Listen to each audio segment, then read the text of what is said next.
We finally did it.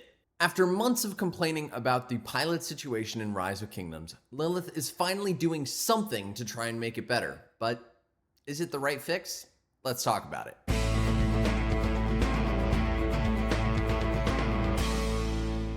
What is up, ladies and gentlemen? Welcome back to another Rise of Kingdoms gameplay episode from your very own Chappy Gaming. And today, we are talking about the new rest mode that Lilith is adding to Rise of Kingdoms. And I know that it's taken me a little bit of time to make this video, but I really wanted to think about how I felt about it, see how the community reacted a little bit before I went ahead and made video, because I think that people have different opinions on it. Now, if you're new to the channel, my name's Chappy. I'm a sponsored Rise of Kingdoms content creator, and I have been making content talking about some of the things that Lilith really needs to fix in Rise of Kingdoms, and people have really been loving that. I made a video talking about, why people are quitting. I made a video talking about my journey and how the game's changed, and most recently I made a video about Lilith's new whale strategy, which I'll link on the top right side of your screen. But pilots have been probably the biggest issue in Rise of Kingdoms ever. And it really arose from the shrinking of different kingdoms, right? You ended up with kingdoms that needed to get smaller and smaller because autarchs could only go to so many people. This resulted in the Imperium cap getting lower and lower to the point where you really only have one or two alliance mega kingdoms at best, when it used to be four. You would have like 4 alliances in a kingdom, and that was a full kingdom. And we don't really see that anymore. And so what happened was, as you got fewer and fewer players in a kingdom, it became more and more important for those players to be online as much as possible. And so, of course, if I can't do it myself, why not pay someone else to do it? And that's kind of what created pilots. Is there's a whole micro industry inside of Rise of Kingdoms of people who get paid up to $100 a day to pilot other people's accounts, because if I can spend money on getting the best armaments, the best equipment, why not pay someone else to play the game for me too, right? Because it's just about being the best. So there's been some changes. And with this pilot situation, I've made a bunch of other suggestions, right? I thought, hey, maybe we should go ahead and we should limit the number of devices that people can log in on, right? And have them have registered, verified devices, and cap it to 4 and leave it at that, or maybe 5. And if you wanted to deregister a device, there's a cooldown. Maybe it's 3 days, maybe it's 7 days, who knows? But essentially the idea is to make it so you cannot just have 17 people jump onto your account and they'll all be in different locations, right? If you could have some sort of a general IP register such that, like, hey, if you're in the East Coast, right, you're in the East Coast. Or if you're in the West Coast of California, in the US, you're in the West Coast in California. And so there's different ways that Lilith could do this. And there are other games that have made changes to actually make it so you have registered devices. Now, they've not chosen to go that route. And there are reasons for that. I understand some people have a bunch of different devices. I was talking to, I think it was Optimus Primal, or one of the other content creators, has a ton of different devices. Okay, cool, go for it. But if you're not going to do that, and you're not going to do any IP locking, and you're not going to create some way to make it so if you're logging in from a new place, there's a challenge or something like that, well, then it gets very hard to regulate. So what Lilith has decided to do is create this new rest mode feature. Now, some of you already know what the rest mode is, so just check the chapter. I'm going to read through this, and then I'll talk about what I think of it. In order to help governors balance their ROK playtime, we plan on introducing the new rest mode feature. Depending on matchmaking results, the feature will be pioneer tested in certain Lost Kingdom stories beginning on October 27th. So that's essentially the next registration. In theory, my next KVK could actually have this in that game mode. So if you haven't already, do hit that subscribe button right over there. Nice little segue into that. Now, the Lost Kingdoms participating in the test will track how long your current character has been in War Frenzy over the past 24 hours. Once your total War Frenzy time reaches the threshold, your character will enter rest mode and will be unable to enter a War Frenzy. Detailed rules are as followed. If your character's total War Frenzy time reaches 16 hours, your character will enter rest mode for 8 hours. While in rest mode, you won't be able to activate War Frenzy. In other words, you won't be able to attack, scout, or initiate rallies against other governor's troops or buildings. In addition, you'll not be able to use the attack march command, your troops in range mode will not work, and you will still be able to attack barbarians, gather resources, and join rallies. After exiting rest mode, your character's total War Frenzy time will reset. If you do not activate War Frenzy for 8 hours straight, your total War Frenzy time for the last 24 hours will be cleared. So what does this mean, right?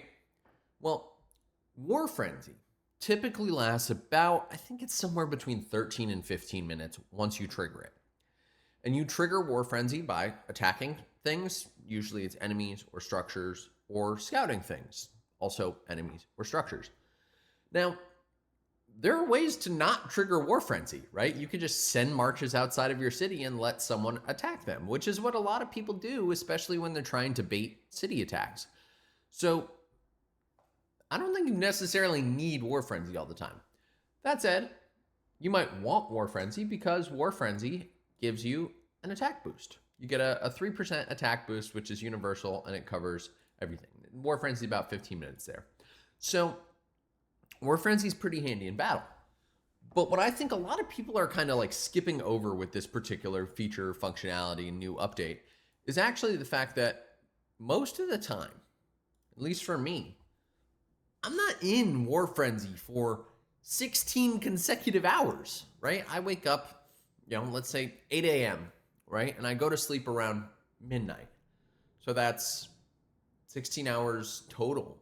That's a fairly long time. And then I sleep for 7 to 8 hours, wake up the next morning, do the same thing. So realistically though, I'm not going to be on Rise of Kingdoms consecutively without any 15-minute breaks in between there, right? I need to eat, right? I need to work. Most people need to work. That makes sense to me. I think this time value makes a lot of sense. Now, what some people have said is if I choose to take time off of work to play Rise of Kingdoms and to pull an all-nighter to fight in KVK, that's my prerogative. Lilith, you can't take that away from me. And there's a content creator I know who said that. And I can appreciate that, right? I understand if you make that choice, that's up to you. Unfortunately, I do think that player is really in the minority of the players that we see spending longer than 24 hours online. And so it sucks for them, right? It absolutely sucks for them.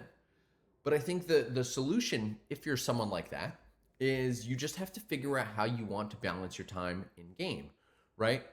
Do you want to be garrisoning structures? You can garrison structures without getting War Frenzy, right? Maybe you become a rally and garrison player where you're rallying for the first set of time and then you're garrisoning for the second, and you start taking those dead troops, and we see the farm meta shift a little bit. That would be wonderful because you can still play in garrison structures.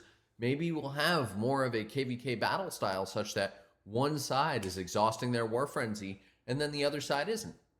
And you go back and forth. That would be fine. But that's where things get a little weird, because even in that new kind of combat style, you'd end up with situations where the rally lead actually can't rally the enemy.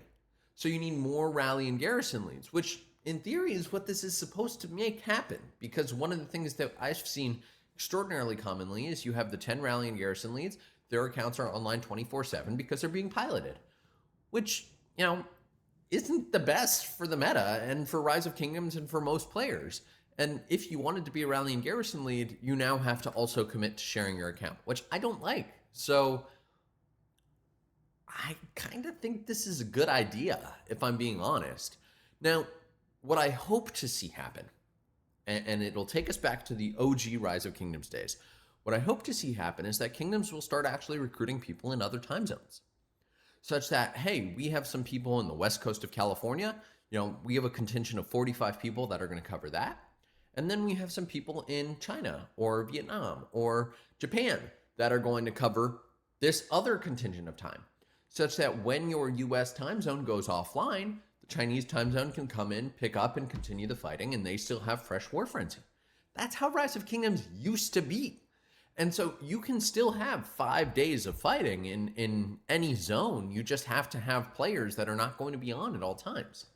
Now, the other thing that you could do, if you wanted to fight for 24 hours, which again, I don't know is the best thing to do, but you could go through Lilith's new purchase program if you so chose to and buy a second account. Now, I don't have the time, finances, or ability to manage 2 accounts, but in theory, if you wanted to be online for a significant portion of time and contributing across both accounts, you could do that, right? Just swap to your other account, which is in theory still fresh, use that for 16 hours, then swap back to your main, which hasn't been touched in 8 hours, and go forth and prosper.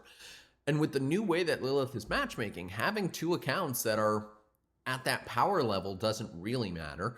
It's having the accounts that have the, commanders, armaments, all that stuff. But to be honest, in this new world, you could do that if you wanted to. I don't know that people will, but I think if you wanted to fight for that prolonged period of time, you could do it. And if you're a whale, buying a second account is really not that big of a deal. It's not like we don't all have farms. So there are ways around this if you want to. But I think for most players, this is fine. You're probably not going to be fighting for 16 hours straight. I think it's unrealistic. And I also think that the benefit of this is it sets a more realistic expectation for how much people need to be online.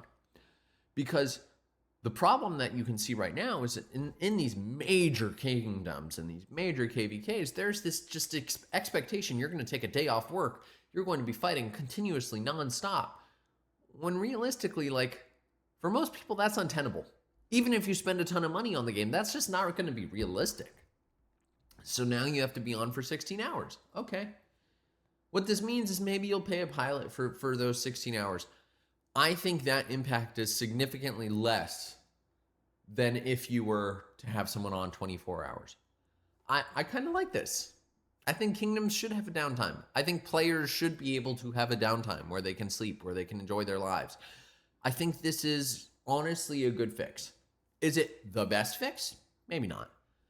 My biggest fear with this approach is that Lilith is actually going to sell a bundle that you can buy to turn this off. And if they do that, it's over. It's over, guys.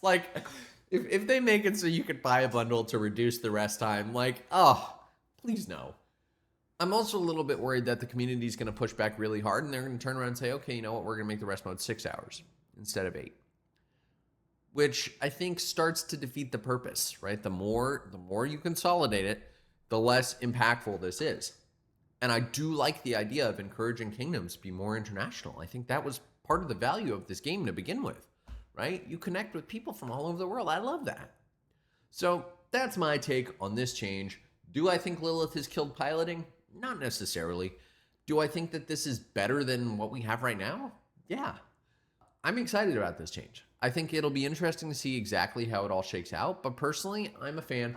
And I want to know from you guys, what do you guys think in the comment section below? Do you think this is a good change? Do you think this is a bad change? Do you think I waited too long to make this video? Fair enough. But let me know. And if you enjoyed, be sure to drop a like. Thank you all. Chappy out.